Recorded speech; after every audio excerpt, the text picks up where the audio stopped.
Zkoušel jste frajeřit před ženama? Frajeřit? Jsem slyšel, jak jsi někde skákal ze skály a tak.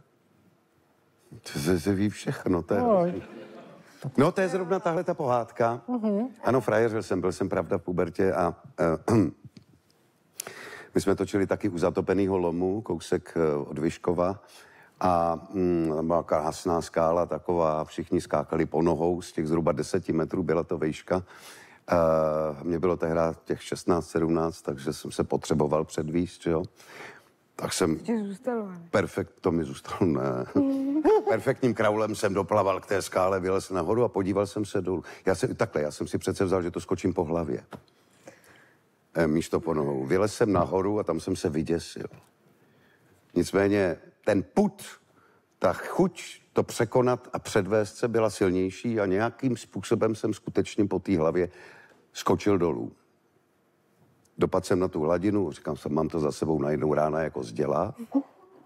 Pak nevím nic a pak mě zebou nohy. Zvláštní pocit. Tak ve vodě zase tak překvapil. No ale jenom chodidla. Tak jsem takhle se probral a zjistil jsem, že jak jsem spadnul dolů, tak jsem narazil hlavou do skály. To mě odpinklo nahoru a vyplaval jsem nohama nahoru, ztratil jsem na chvilinku vědomí. A tam, jak foukal vítr nad hladinou, tak to mě probralo na ty chodidla. Otočil jsem se teda, spanikařil jsem, chtěl jsem teda něco říct a pak jsem zjistil, že takhle teče proud krve. No, málem jsem na to doplatil. Já teda od té doby do vody opravdu jsou spousta případů různých.